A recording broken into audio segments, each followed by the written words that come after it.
एक विश्वास, एक दृढ़ता। जब शिव से कहें, बोले, तो शिव उसको स्वीकार करता।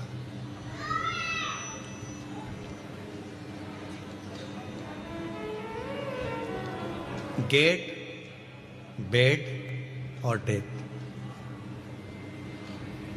तीन है। दुख के समय पर कोई तुम्हारे दरवाजे पर खड़ा है तो समझ लेना वही तुम्हारा सबसे ज्यादा श्रेष्ठ हितैषी है। वो पूरा विश्वास के साथ खड़ा हुआ।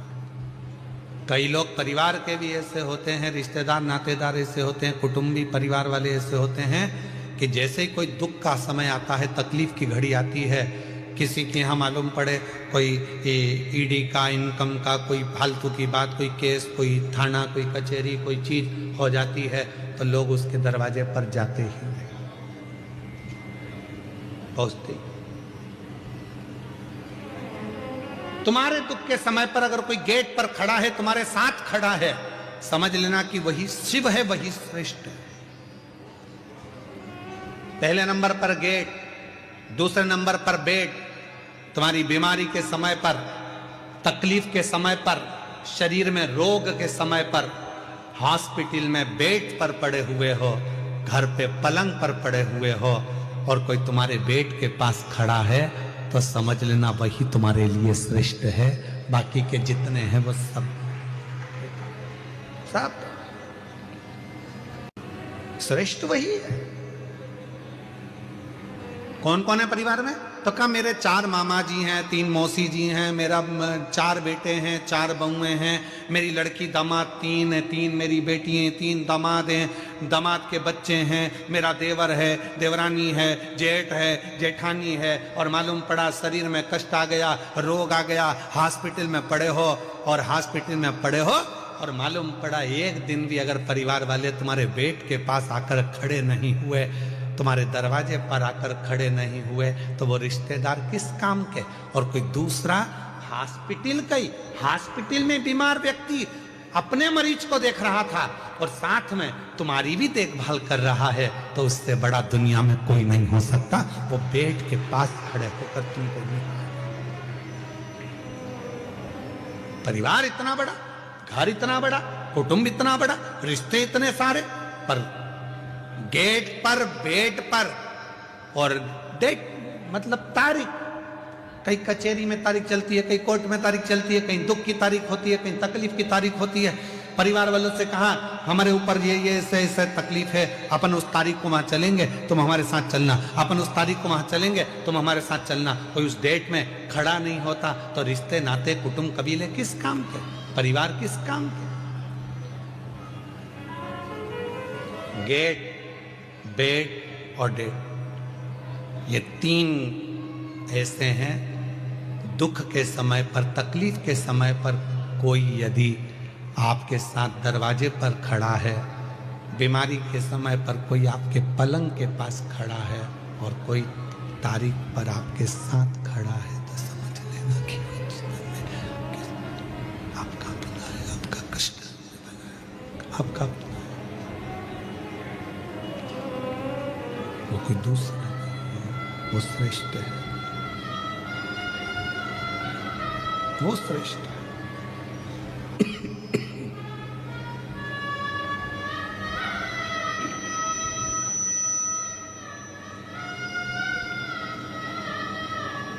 बस देवराज नाम का ब्राह्मण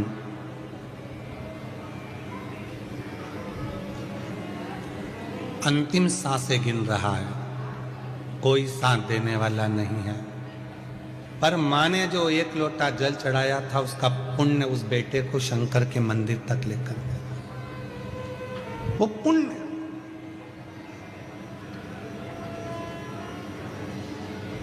बड़ौदा के इस पंडाल में जितने शिव भक्त बैठकर कथा को सुन रहे हैं, आपको शिव महापुराण की कथा में लेकर कौन आया? कौन तुमको यहां लेकर आया?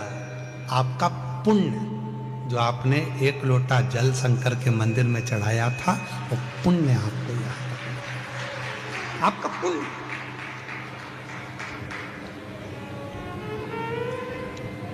कई लोग पत्रिका दिखाने जाते हैं, कहते हैं महाराज जी बताओ इसमें राजयोग कितना है, राजयोग कितना है, बताओ हमारा भाग्य कैसा होगा, हमारा भविष्य कैसा होगा। ढेरों लोग ज्योतिषाचार्य जी के पास में जाते हैं और पूछते हैं कि हमारा भविष्य कैसा होगा, हमारा राजयोग कैसा होगा। हमारा निवेदन है, आज तक कोई ऐसा हाथ दिखाने वाला नहीं मिला, कोई आज तक ऐसी पत्रिका दिखाने वाला नहीं मिला जिसने किसी ज्योतिषाचार्य से जाकर पूछा हो कि बताओ कि राजयोग नहीं, ये बताओ कि मेरे राम का दर्शन कब होगा, मेरे शिव का दर्शन कब होगा, मेरे कृष्ण का दर्शन कब, क्या मेरे भाग्य में राम योग लिखा है, राजयोग नहीं।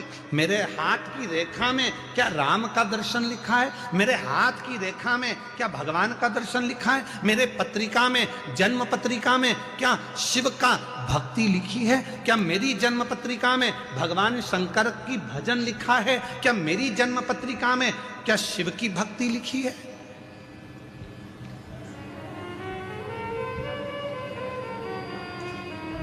ये यजमान जी जो बने हैं चंद्रपाल जी, कहाँ बैठे हैं, खड़े हो जरा।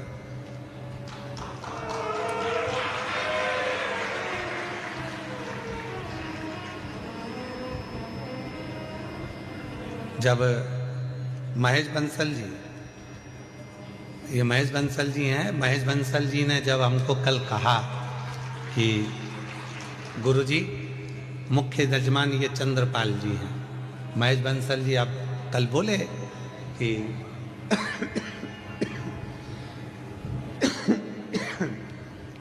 कि मुख्य यजमान चंद्रपाल जी हैं। चंद्रपाल जी जब हमारे को मिले, इनकी पत्नी और इनके चेहरे पे ऐसी खुशी, ऐसी खुशी,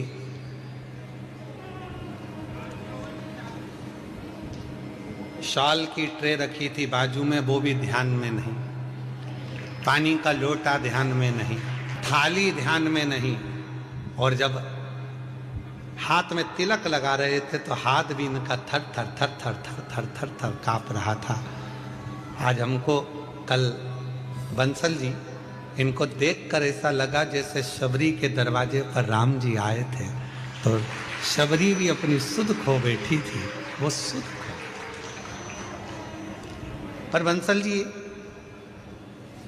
आपको भी मैं धन्यवाद दूंगा, आप बोल हीरा के परखैया हो पक्का।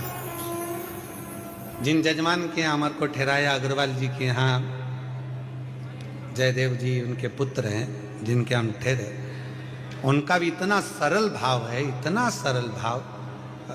क्या नाम है उनका, जिनके हम ठहरे हैं, उनका नाम स्मरण में नहीं है हमको, अग्रवाल जी का, तो वो आप ही हैं। अच्छा, साधुता है आपको बहुत बहुत। इतनी सरलता के साथ में हम जैसे चाहते हैं कि हम जहाँ रुकें वहाँ हम केवल भजन करें, इसके सिवाय कोई हमको परेशान ना करे, ना हमसे कोई पूछे, ना हमसे ये भी मत पूछो कि तुम खाना खाए, भोजन करे कि ना करे, पानी पिए कि नहीं पिए, दूध प्रसाद लिया कि नहीं लिया। हम तो हमारा भक्ति महाराज जी केवल शिव जी का अभिषेक, शालिग्राम जी का अभिषेक, ठाकुर जी की सेवा और श्री शिवाय नमस्ते। तो मैं इनको भी धन्यवाद दूंगा, आपने ऐसी जगह ठहराया कि जहाँ उनकी बहू बच्चे कोई नहीं, केवल कुछ कोई पूछे ना, केवल उनको मालूम है गुरु जी अपनी भक्ति में लगे हैं, भोजन प्रसाद बना देना, ठाकुर जी की सेवा में पहुंचा देना। अग्रवाल जी आपको भी बहुत बहुत धन्यवाद देता हूँ इस चीज के लिए। साधु विराजी बहुत बहुत शिव तत्व इसी को कहते हैं।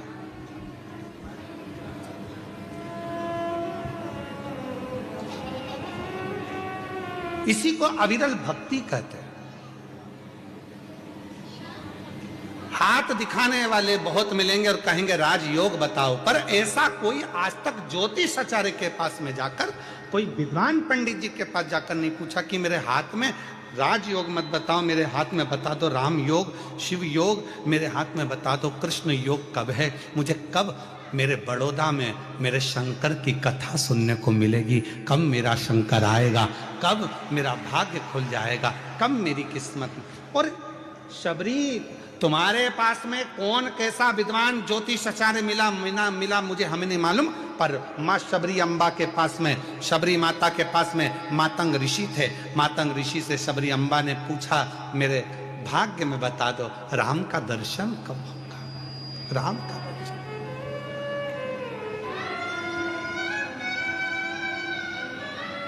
शबरी चाहती तो मातंग ऋषि से कह सकती थी कि मेरी 4 मंजिल का भवन कब बनेगा, गाड़ी कब आएगी, बंगला कब आएगा, राज योग कब बनेगा।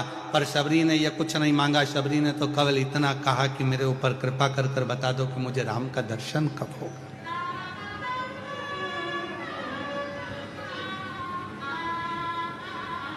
कब?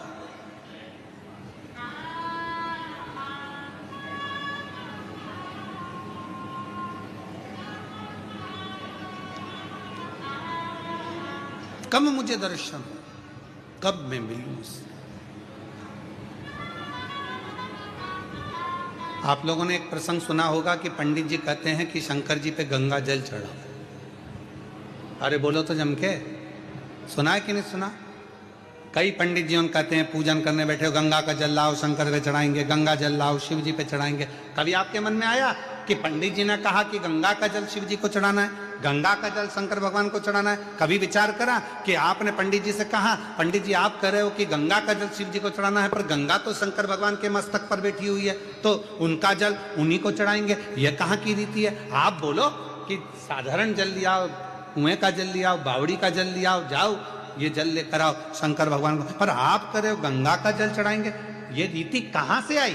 क्योंकि गंगा मैया जब शंकर भगवान की जटा में आकर बैठ गई, चारों तरफ से जटा बंद गई, गंगा अंदर रह गई, और रहने के बाद गंगा बाहर निकलने के लिए घूम रही है उसी जटा के अंदर। भागीरथ बाबा हाथ जोड़कर कहते हैं, भोले बाबा मेरे पूर्वजों के उद्धार के लिए गंगा को तो बाहर निकाल दो, वो तो पूरी की पूरी आप में समाहित हो गई। तब शंकर भगवान ने कहा, कौन कह रहा है कि गंगा को निकालना है? भागीरथ जी कहते हैं, मेरे पूर्वजों के लिए गंगा को निकाल दो। मैं गंगा को निकालने को तैयार हूं। गंगा तैयार है? गंगा कहती है, मैं भागीरथ जी के पूर्वजों के उद्धार के लिए कलकल कर कर बहना चालू करती हूं, और ऐसी दौड़ लगाऊंगी कि भागीरथ बाबा के 60,000 काकाओं के उद्धार को मैं अभी की अभी कर दूंगी। शिव जी कहने लगे, तेरी दौड़ में तू मुझे दर्शन नहीं कर पाएगी, मुझसे नहीं मिल पाएगी। गंगा जी कहती हैं, मैं आपका दर्शन भी करूंगी और मिलूंगी भी। और गंगा को भगवान शंकर ने अपनी जटा से निकाला। बहती हुई गंगा भागीरथ बाबा के यहाँ 60,000 काकाओं के उद्धार के लिए पहुंच गई गंगा सागर में पहुंच गए। अब गंगा को शिव नहीं मिल रहा, गंगा को शंकर का दर्शन नहीं हो रहा, गंगा शिव को देख नहीं पा रही है, गंगा शंकर के करीब नहीं रह पा रही है, गंगा शंकर भगवान का मुख नहीं देख पा रही है। नैनों से नीर बह रहा था। भगवान नारायण का दर्शन गंगा जी को हुआ। नारायण ने पूछा, क्यों गंगा कैसी हो?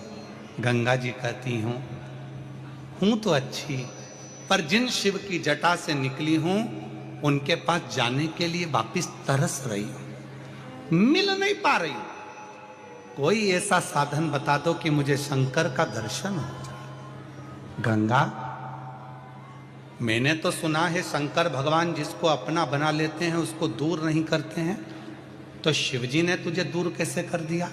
गंगा जी कहती हैं, शंकर भगवान ने दूर नहीं करा, मैं मेरी अहंकार से शिव से दूर हो गई। शिवजी ने कहा था, मत जा गंगा, मैं तुझे अपनी जटा में हमेशा रखने को तैयार हूं, तू इस जटा में विराजमान रहे। पर गंगा, मैंने शंकर भगवान से कहा तुम मुझे छोड़ो, मैं भागीरथ बाबा के 60,000 काकाओं का उद्धार करूंगी और तुम्हारा दर्शन करने आ जाऊंगी। पर ऐसी बह रही हूं, निरंतर ऐसी बह रही हूं कि शिव का दर्शन मुझे वापस मिलता ही नहीं है। आप कुछ कृपा करो। भगवान नारायण ने शंकर जी से प्रार्थना करी, आप कुछ करिए। शंकर जी ने पार्वती से कहा, पार्वती गंगा का जल लेकर ही मुझ पर चढ़ा। पार्वती जी ने पूछा, जो गंगा तुम्हारी जटा पर बैठी है उसी का जल तुम्हें चढ़ाऊं, तो इसका मतलब क्या है? शंकर भगवान कहते हैं कि वो गंगा मेरे दर्शन करने के लिए तरस रही है, अगर तू गंगा का जल मुझ पर चढ़ाएगी, वो गंगा मेरा दीदार कर पाएगी, तो मैं तुझे वर प्रदान कर दूंगा। वर दे। उस दिन से ब्राह्मणों ने, ज्योतिषों ने, विद्वानों ने नियम बनाया। लोग कहते हैं शंकर जी को गंगा जल से स्नान कराओ, गंगा जल चढ़ाओ। क्यों?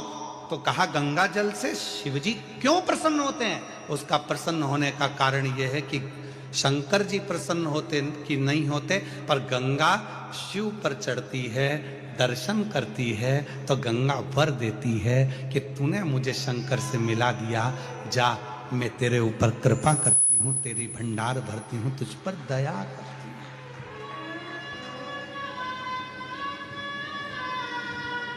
कृपा करती हूँ, मैं तुझ पर दया करती हूँ। और मिलाने वाला कितना श्रेष्ठ होता है, ये आप सबको मालूम है। मिलाने वाला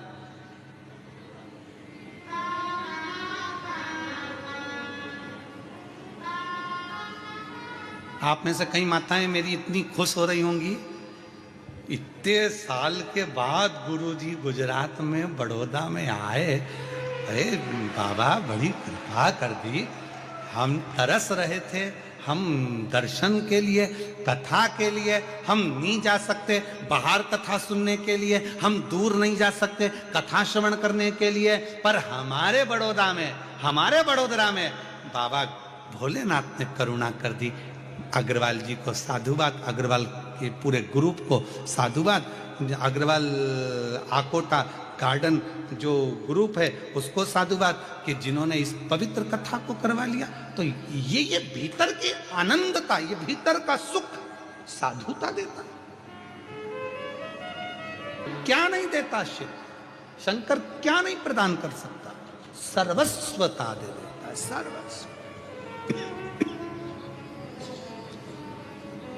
जो जैसी भावना लाया वो वैसा ही फल पाया। आप जिस भावना से आए हो, आप जिस विचार से आए हो, आप जिस शुद्ध भाव से आए हो, वो आपके ऊपर निर्भर करता। इसीलिए शिव महापुराण की कथा कहती है, कथा सुनने आना। हमको मालूम है कि पंडाल में जगह नहीं मिलने वाली, हो सकता है ट्रैफिक में फंसोगे, थोड़ा लेट होगे, थोड़ा देर होगा, समय लगेगा, तो अपने साथ एक छाता, पानी की 2 बाटल लाए हो सब लोग? जम के बोलो जरा।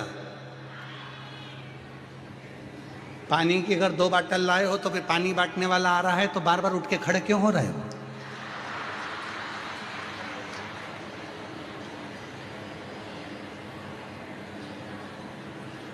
तुम टेंट के अंदर बैठे हो पंडाल में, पानी बांटने वाले से हाथ जोड़कर कहो, धूप में बैठे हैं बहुत लोग, हजारों लोग धूप में बैठे हैं, एक काम करो, ये पानी की बाटल हमें नहीं, वो धूप में जो बैठे हैं, छाता भी नहीं लगा पाए हैं, उनको ले जाकर बांटो, उनको दो।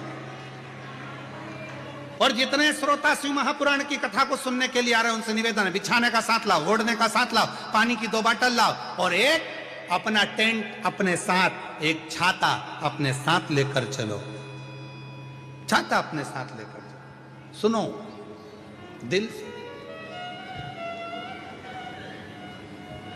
और जितने बड़ श्रोता हैं जो सुनने वाले हैं उनसे निवेदन है, जब कथा में आओ तो अपनी अड़ोसन पड़ोसन और पीछे वाली धड़ोसन के लिए थोड़ा थोड़ा थेपला,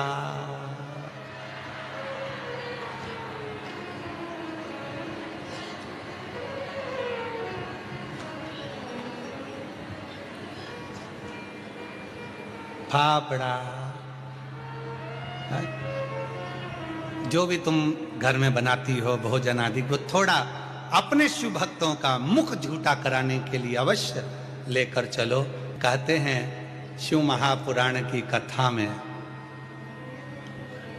केवल श्रोता नहीं आते, शिव महापुराण की कथा में 33 कोटि देवता सुनने के लिए आते हैं। उनका मुख झूठा, उसका